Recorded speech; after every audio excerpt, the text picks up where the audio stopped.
Bonjour, bienvenue à tous pour ce nouveau webinaire dédié à la mesure de niveau par radar sur les solides en vrac. Donc aujourd'hui, je suis accompagné, je dirais un peu comme d'habitude, de Julien Filbert, responsable contrat cadre chez Vega et responsable grand compte aussi. Bonjour, bienvenue à tous. Donc pour ma part, je suis Lucoche, je suis le responsable des ventes France et on va passer une demi-heure ensemble. Julien, explique-nous brièvement le déroulé de ce webinaire. Alors on va profiter d'avoir des maquettes à disposition pour vous montrer le fonctionnement des dernières innovations radar spécialement dédiées au domaine des solides en vrac. Je pense qu'on est bon. Alors on y va. On y va. Merci Julien pour cette introduction. Donc la mesure de niveau radar est utilisée depuis maintenant presque 30 ans dans beaucoup de domaines industriels vraiment très variés sur des applications plus ou moins faciles à résoudre. Donc on va les retrouver dans l'industrie chimique, pharmaceutique, dans l'extraction pétrolière, mais aussi dans le domaine de la marine. Et pour ce qui nous intéresse aujourd'hui, dans le domaine des solides en vrac, que ce soit en cimenterie, dans des usines de production de chaux ou des verreries, des carrières, des centrales à béton. Donc le point commun qui relie ces industries du vrac, c'est finalement la poussière. Souvent, nos capteurs doivent travailler dans des milieux très empoussiérés, avec des risques d'abrasion, des bruits liés à la chute des matériaux et même des phénomènes de colmatage. Donc oui, Vega, c'est déjà 30 ans d'expérience dans la technologie radar. Et aujourd'hui, on est vraiment fiers puisque après ces 30 ans d'expérience, on a déjà vendu plus d'1 million de capteurs, de ces modèles de capteurs, dans le domaine du vrac, mais aussi du liquide et dans le monde entier.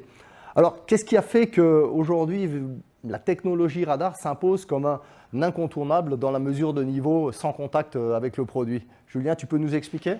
Oui, tout simplement, en fait, pour répondre aux exigences des différentes industries, des différents requis, on a développé et on a créé au fil du temps 10 versions différentes de capteurs.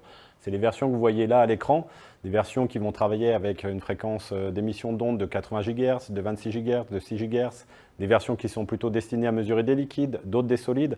Alors pourquoi autant de variantes? Tout simplement pour couvrir un maximum d'applications. Juste pour vous donner deux exemples, le capteur que l'on voit ici, on l'appelle le VegaPulse 61. C'est le modèle également que j'ai là en main. Donc c'est un capteur qui est destiné à mesurer des liquides et on voit la construction est en plastique, donc limité en termes de pression et de température, c'est plutôt pour des applications simples. À l'extrême opposé, on voit là-bas le VegaPulse 69, c'est pareil, j'ai le modèle là sous la main. Modèle qui, lui, est destiné à mesurer des solides, et particulièrement dans des environnements très contraignants, très poussiéreux, avec zone explosive. Donc voilà, on a vraiment des requis qui sont complètement différents, ce qui explique les différentes variantes de capteurs. Alors, c'est vrai qu'au bout d'un moment, 10 variantes différentes, quel capteur choisir? Et c'est là où, en fait, il faut des connaissances spécialisées, du retour d'expérience, pour pouvoir choisir le capteur qui est le plus approprié pour l'application. Alors, ce qu'on a voulu faire, on a voulu rendre ce choix beaucoup plus simple, en condensant nos 30 années d'expérience, de retour d'expérience et le million d'applications que l'on a déjà réalisées au sein d'un seul et même capteur, pour rendre le choix plus simple. C'est ce qu'on appelle le VegaPulse 6X, qu'on va découvrir maintenant.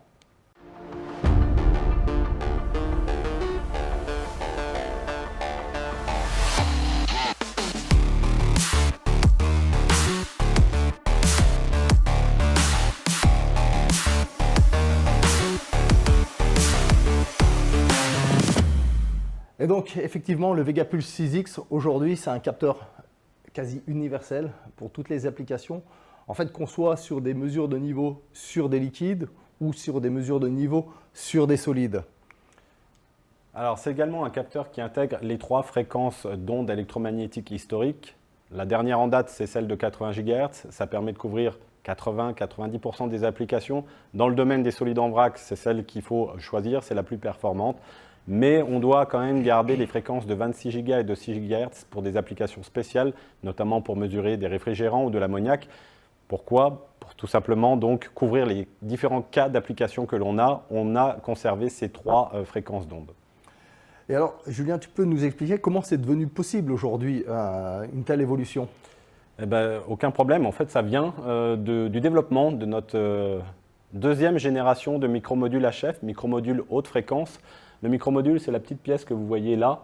Et en fait, ce micromodule, c'est le cœur du capteur. C'est ce qui va générer l'onde électromagnétique et c'est ce qui va permettre également de récupérer le signal réfléchi par le produit et d'analyser ce signal. Donc ce micromodule, c'est quoi finalement? C'est un condensé, une nouvelle fois, de notre million d'applications déjà réalisées au cours de ces 30 dernières années qu'on a intégré directement au sein de ce micromodule deuxième génération.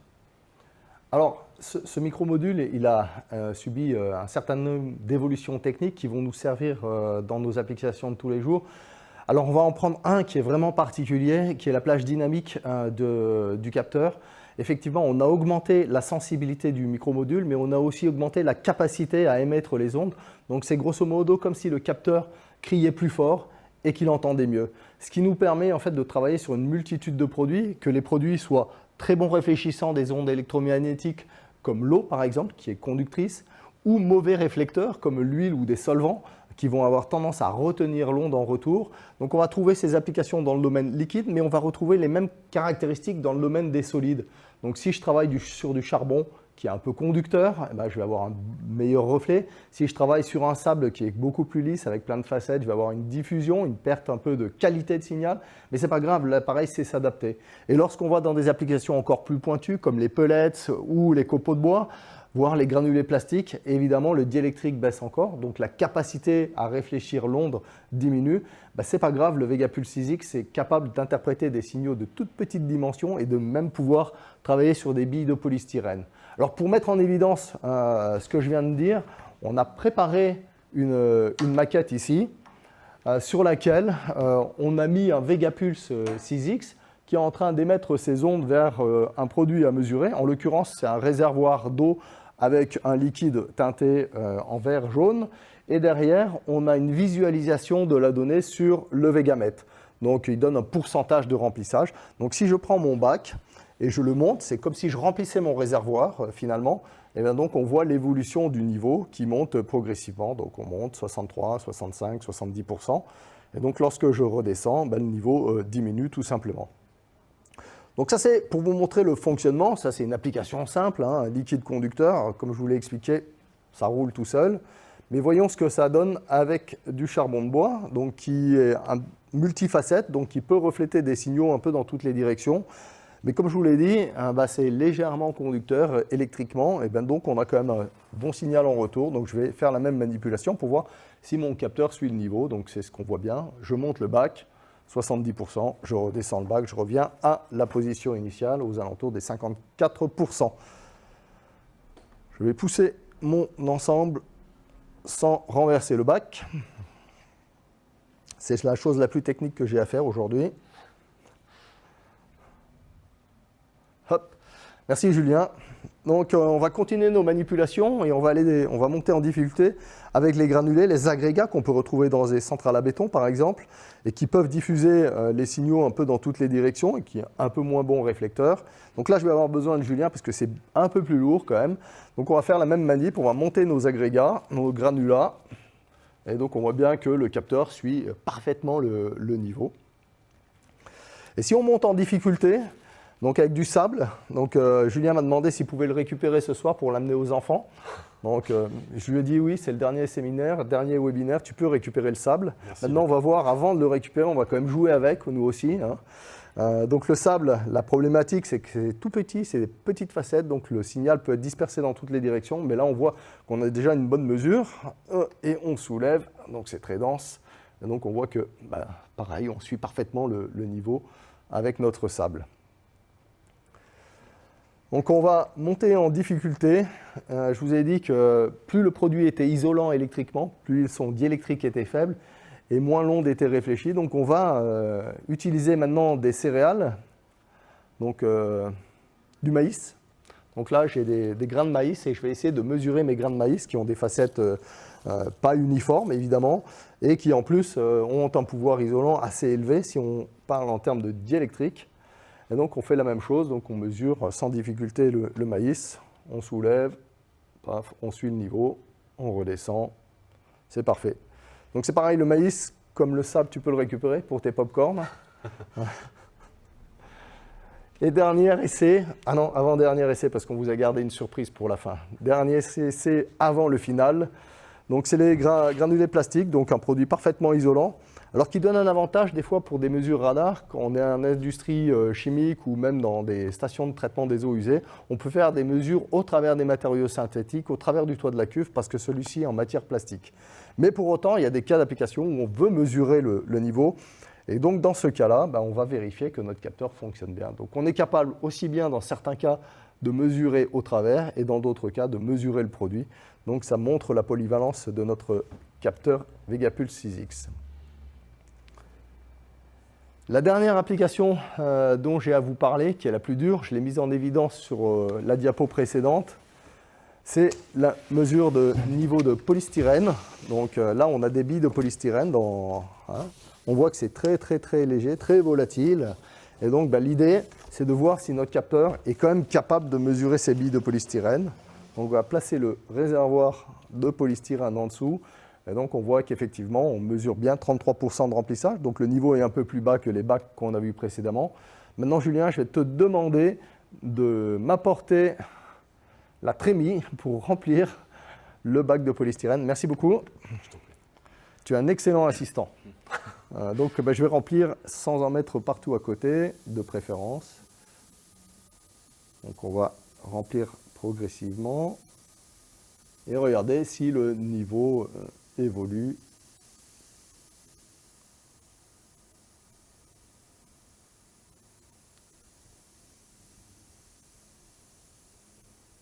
On va attendre de finir le remplissage puisque je suis juste en dessous du capteur.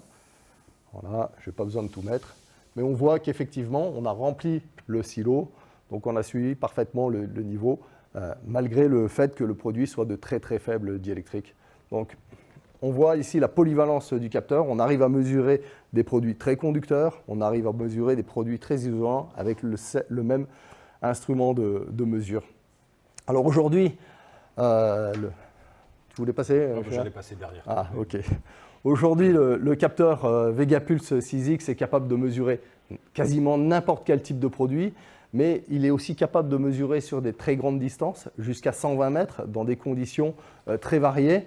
Et il est aussi capable de travailler lorsqu'on est en atmosphère explosible. Donc il y a des cas d'application où effectivement, même si on est sur des matériaux pulvérulents, ceux-ci peuvent dans certaines conditions devenir explosibles.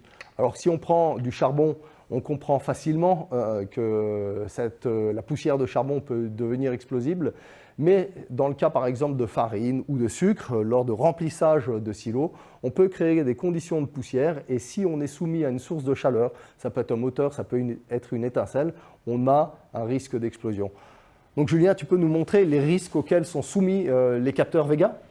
Alors oui, aucun problème. Luc a parlé d'explosion, donc je me suis tout de suite équipé, sécurité en priorité. Et on va prendre l'exemple du silo de farine. Donc devant moi, j'ai mon silo de farine. Là, vous voyez un petit godet où j'ai juste mis un tout petit peu de farine au fond. Et je vais simuler une étincelle grâce à la bougie qui est juste à côté. On va voir en fait ce qui va se passer juste avec des très très faibles quantités. Donc c'est parti. Je vais allumer ma bougie. Voilà. Je ferme mon silo. Et je vais appuyer sur la poire et on va voir ce qui va se passer. Voilà. Très très faible quantité, on voit déjà ce qui s'est passé, donc bon, c'est pas super impressionnant, mais quand même, on imagine facilement ce qui va se passer sur un vrai silo, en taille réelle, avec un gros nuage de poussière de farine. Les dégâts seraient quand même très très considérables. Alors, on parlait d'ATEX, donc les capteurs, le VegaPulse 6X a la certification ATEX, aussi bien pour la poussière que pour les gaz. Excusez-moi, je reprends mes lunettes parce que sinon je vois rien du tout. Voilà. Et le capteur a également intégré les dernières normes en vigueur, telles que la sécurité fonctionnelle, ce qu'on appelle le SEAL. Donc le capteur a été développé selon la norme IEC 61508. Ou encore la cybersécurité. On a de plus en plus de clients qui nous demandent si nos capteurs sont cybersécures. Donc le VegaPulse 6X intègre une protection cybersécurité développée selon l'IEC 62443. En fait, ça en fait aujourd'hui un capteur unique au monde. C'est le seul à avoir ces protections et ça vous assure justement une protection complète et optimum. Si on résume, C'est un capteur dont la mise en service est ultra simple. Un capteur donc, qui intègre la deuxième génération de micromodule HF avec tous les avantages. Qui répond aux normes SIL et de cybersécurité. Un capteur qui a une excellente plage dynamique, il peut travailler aussi bien sur les liquides que les solides, peu importe le type de liquide et de solide. Qui reprend tous les agréments ATEX, poussière et gaz. Et c'est un capteur qui est particulièrement adapté quand on va travailler sur des applications où on va avoir par exemple une pression élevée, on peut mesurer jusqu'à 160 bars, ou une température extrême, on va travailler de moins 196 degrés jusqu'à 450 degrés. En résumé, c'est un capteur qui s'intègre totalement dans la gamme des matériels pro de chez Vega. Ça veut dire qu'il permet de travailler sur des applications quasi illimitées. C'est marqué des possibilités illimitées, mais quasi illimitées, qui offrent une précision et une qualité de mesure incomparables par rapport à ce que nous faisions encore par le passé. Aujourd'hui, on a intégré le module 80 GHz de deuxième génération dans le Vega Pulse 6X. Mais on s'est projeté pour en faire autre chose. Julien, tu peux nous expliquer qu'est-ce qu'on peut faire et quels sont les autres avantages du micromodule 80 GHz? Alors en effet, ce qu'il faut bien avoir à l'esprit, c'est qu'au cours de ces dernières années, les composants électroniques se sont énormément miniaturisés. Les composants deviennent de plus en plus intelligents, de plus en plus rapides. En fait, à notre niveau, ça nous a permis de concevoir une nouvelle gamme, une nouvelle famille de capteurs beaucoup plus compacte et plus économique. En fait, on a profité de cette deuxième génération pour créer cette deuxième génération de micromodules pour créer cette nouvelle gamme de capteurs et avoir tous les avantages de la technologie 80 GHz. La famille, elle s'appelle la gamme basique. Par rapport à la gamme Pro, donc la gamme basique, en fait, vous avez deux sous-familles. Vous avez la série Vega Pulse C, donc C pour câble. C'est la série avec les boîtiers gris. Le câble est moulé à demeure, donc des capteurs qui sont parfaitement étanches et compatibles avec certification ATEX. À l'opposé là-bas, vous avez les boîtiers jaunes, donc série compacte, avec possibilité notamment d'avoir un affichage local sur le capteur. Alors, concrètement, on a la dernière technologie 80 GHz embarquée dans cette famille, donc des capteurs qui sont très très performants, nettement supérieurs aux ultrasons. Et en fait, on a développé cette gamme spécifiquement pour remplacer les ultrasons. Tout à l'heure, Luc, vous parlez de la plage dynamique du Vega Pulse 6X. Donc, qu'est-ce qu'il en est en fait sur la gamme basique? Il faut bien avoir à l'esprit que c'est une gamme basique. Donc, en fait, la plage dynamique va être moins puissante que sur le Vega Pulse 6X. Par contre, pour faire des mesures sur des produits avec un pouvoir réfléchissant assez élevé, comme le sable, le charbon, les céréales, la farine, la gamme basique va être parfaitement adaptée. Si on veut faire par contre des mesures sur des plastiques légers, des granulés de plastique, des copeaux de bois sec, là la gamme basique ne sera plus adaptée, il va falloir basculer sur la gamme sur le capteur Vega Pulse 6X. Gardez également à l'esprit la gamme basique, on va pouvoir mesurer jusqu'à 20 mètres sur des solides. Donc au-delà de 20 mètres c'est déjà pas mal, hein, on a pas mal d'applications couvertes avec 20 mètres, mais au-delà de 20 mètres, il faudra systématiquement basculer sur le Vega Pulse 6X.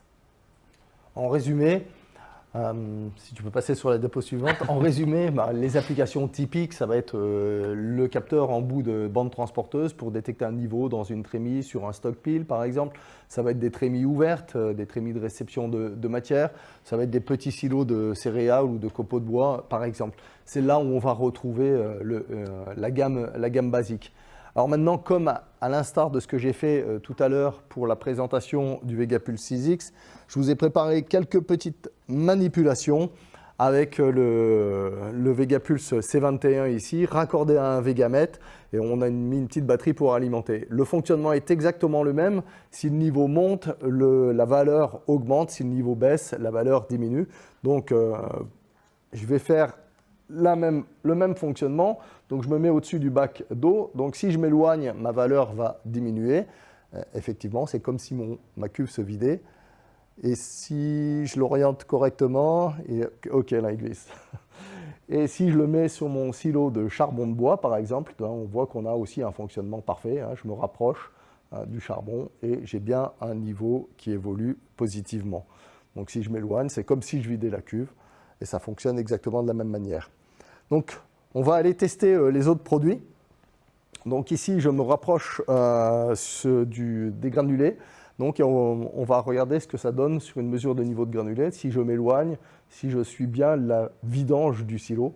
Donc vous voyez que de la même manière que ce qu'on a fait avec le Vega Pulse 6X, on arrive à fonctionner. Donc sur les petites trémies, où vous n'avez pas de contrainte de pression, de température, on va rester plutôt sur la gamme basique. Et dès qu'on va rentrer dans des applications plus complexes, on va basculer sur la gamme 6X. Un des exemples d'applications dans la vie de tous les jours, station de traitement des eaux usées, benne de récupération des boues issues du traitement des eaux. Pour détecter le niveau dans la trémie, on va tout simplement mettre un Vegapulse C21 ou C11 pour mesurer à l'intérieur de cette benne. De la même manière, si je suis en centrale à béton, tout à l'heure j'ai fait une mesure de niveau d'agrégat. Je vais aller sur ma centrale à béton et je vais avoir une tour de composition ou une tour de mélange compartimentée. Typiquement, c'est ce type de capteur qu'on va retrouver. La trémie est ouverte, il n'y a pas de pression, il n'y a pas de température.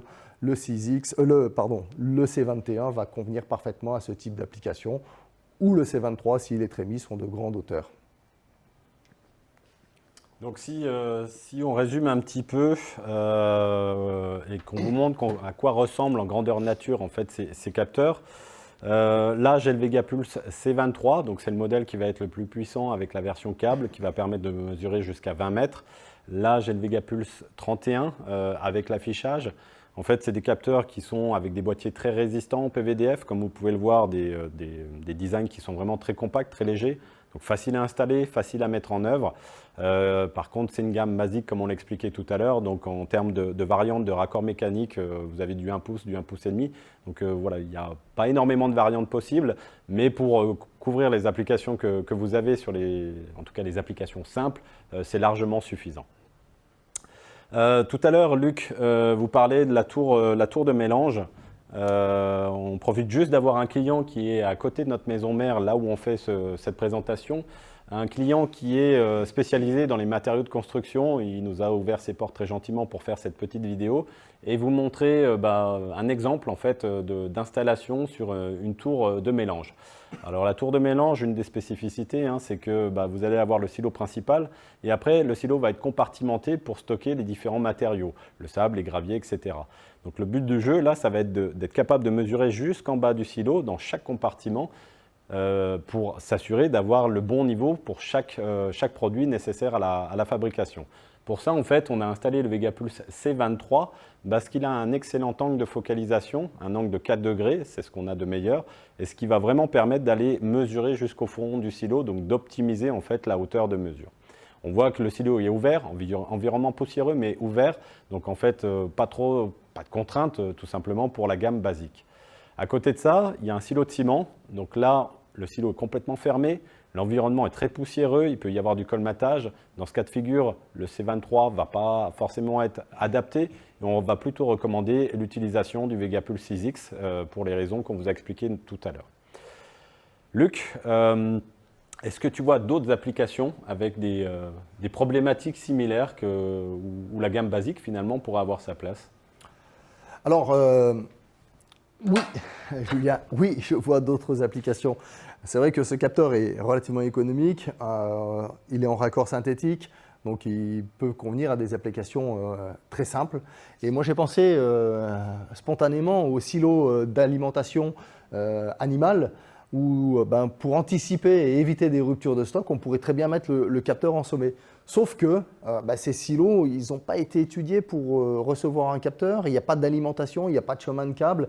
Et finalement, même si le capteur, en termes de coût, est très abordable, la mise en place d'une infrastructure de câblage, de visualisation de la donnée peut être un frein. Donc, c'est là où ça peut devenir limite. De la même manière, si je prends un silo de sel, si je suis sur un col des Vosges, je ne suis pas aussi bien équipé que sur une autoroute où tout est câblé, tout est relié. Et là, peut-être que mon silo, je n'aurai pas d'alimentation sur place et pour autant, il sera intéressant de savoir où en est mon niveau de sel parce que monter au sommet du silo en plein hiver pour vérifier ce qu'il y a à l'intérieur, ce n'est pas forcément aisé. Donc, dans ce cas-là, avec une utilisation ponctuelle, ça serait intéressant d'avoir une solution sans fil. Si on va sur le chantier ici, on a un silo de mortier, comme tu peux le voir. Ouais. Et donc le silo de mortier, l'intérêt, c'est d'anticiper éventuellement la fin du silo pour éviter de ralentir le chantier si le niveau est trop bas et je ne peux plus produire mon béton à partir du mortier que j'ai reçu. Donc je ne sais pas si tu n'as pas une solution pour ça. il me semble que tu es le fils spirituel de Garcimore. Donc, et Garcimore, il va essayer de nous faire un tour de magie. Ouais, il dit ça en fait, hein, juste pour vous expliquer, il dit ça parce que j'ai fait un stage de magie pendant mes vacances d'été. Donc je vais essayer de te créer un capteur qui va bien, mais en développement express. Hein. J'ai ma boîte magique. Je vais vous montrer qu'elle n'est pas truquée quand même, hein, histoire qu'il n'y ait pas de réclamation après le tour de magie. Donc vous voyez, pas truqué, vas-y Luc. Fais gaffe à ne pas perdre ta main au passage. Hein. Donc la boîte n'est pas truquée. Je vais résumer ce que tu m'as demandé. Tu veux un capteur radar dernière génération Qui marche tout seul. Voilà, qui marche tout seul. Ok. Donc par contre, pas de câble. On n'a pas de câble à proximité. Donc j'enlève le câble. Hop. Tiens, j'aurais dû te l'envoyer sur toi, ça aurait été marrant. Le capteur, radar dernière génération, allez hop, je le mets dans la boîte. Ensuite, on a dit il faut de l'énergie. Par contre, pas de câble pour alimenter le capteur. Donc on va prendre les piles, on va mettre des batteries dans la boîte magique et on va essayer d'intégrer les batteries dans le capteur. J'essaye de ne pas tout faire tomber. Et puis ensuite, on n'a pas de câble, donc on ne peut pas récupérer de signal. Comment est-ce qu'on peut... Ah, j'ai une idée. On a tout ça, on est tous capables d'envoyer des photos, des vidéos, etc. Donc d'envoyer finalement de la donnée sans fil, donc pas besoin de câble. Je vais juste mettre mon téléphone dedans, puis on va voir ce que ça va nous apporter. Maintenant, il est temps pour moi de réaliser ce tour de magie très impressionnant. T'es prêt, Luc? Prêt? Ouais, c'est bon? Je suis prêt. Attention, Vega, Cadabra. On va voir ce qui s'est passé. Il y a un lapin à l'intérieur. Non, c'est pas vrai. Qu'est-ce que c'est que ça? Ah! Mais c'est quoi, Julien? Eh ben, c'est... attends, je regarde. C'est un Vega Pulsar. Dis donc, il a déjà la plaque signalétique. Alors, le Vega Pulsar, c'est un capteur qui est autonome. Il intègre directement les batteries. Capteur qui va également intégrer le dernier micromodule HF 80 GHz, donc de la dernière génération de technologie. Il va être capable également d'être communicant sans fil. En termes de spécificité, peut mesurer jusqu'à 30 mètres et dans le meilleur des cas, avoir un angle de focalisation de 4 degrés. Est-ce que ça t'intéresse? Ça répond à tes problématiques? Ouais, mais tu peux m'expliquer un peu plus en détail comment ça fonctionne? Allez, regarde. Ici, j'ai mon silo. Qu'est-ce que je fais? J'installe mon capteur sur le silo, j'active mon capteur. Je vais juste lui indiquer en fait quelle est la fréquence à laquelle je vais recevoir la mesure, 2 fois par jour, 4 fois par jour, 10 fois par jour. La mesure va être envoyée sur nos serveurs sécurisés en Allemagne par le biais de protocoles qu'on appelle LoRa, LTEM, NB-IoT. C'est des protocoles de communication, pour ceux qui ne savent pas, c'est l'équivalent de la 4G ou la 5G, mais spécifiquement pour l'envoi de données. Et ensuite, quel que soit l'endroit où tu seras, quand tu veux également, ça peut être le dimanche soir devant la télé, tu peux visualiser les mesures de tes silos comme ça par le biais de l'interface Vega Inventory System. Donc tu peux l'avoir sur ton ordinateur, mais tu peux l'avoir également sur ton smartphone ou ta tablette. Ça t'intéresse? Tu veux? Non? Tu veux Ça m'intéresse, ça m'intéresse. Non, franchement, ça m'intéresse beaucoup. Je vais tout de suite retourner voir mes clients. Là, on va mettre mon capteur sur le silo de sel et puis il va envoyer les données à intervalles de temps réguliers. Donc c'est top, on ne va plus tomber en rupture en plein hiver. Mon copain agriculteur va pouvoir équiper ses silos simplement. Il aura qu'à poser le capteur en sommet et sur son smartphone, il pourra directement lire la mesure. Franchement, c'est top. Hein. Et puis, le silo de chantier, c'est pareil. Il suffit de faire un piquage 1,5 pouce en sommet, visser le capteur. Moi, je trouve ça fantastique. On a vraiment une technologie. J'approuve, je conserve le modèle de capteur pour moi. Donc, si j'ai bien compris, donc, je fixe le capteur, je le mets en route, il envoie les données en NB-IoT, en LTE ou en LoRa, suivant le réseau qui est disponible. C'est ça. Je les récupère sur mon serveur et je les mets à disposition. Et il peut même envoyer des alarmes de réapprovisionnement. Alors franchement, je le conserve, je le garde avec moi. Donc là, on arrive finalement au bout de notre webinaire. Il est presque 35 minutes que nous avons présenté. Et il est temps de faire un résumé de ce qu'on vous a dit. Donc aujourd'hui, on vous a présenté 3 appareils qui travaillent en ondes radar à 80 GHz. Le capteur Pro pour les applications qui peuvent être extrêmes en température, en pression, en distance. donc le clapper le plus polyvalent de la gamme. Ensuite vient la gamme basique. La gamme basique, elle est destinée aux applications simples, sans contrainte de pression, de température, sur des hauteurs pas trop élevées. En fait, c'est une gamme qui est destinée à remplacer les ultrasons, comme je vous le disais tout à l'heure, mais avec une meilleure fiabilité. La gamme basique, en fait, c'est le meilleur des ultrasons. Et puis enfin, le VegaPulse R, donc qui est le produit compact autonome, que j'ai décidé de garder. J'ai ramené d'ailleurs un petit sachet Vega, donc je le ramène à la maison, hein, celui-là. Ouais, bon Ouais. d'accord, allez, c'est cadeau. Et puis vous souhaitez une bonne après-midi. Au revoir. Merci à tous, au revoir. Au revoir.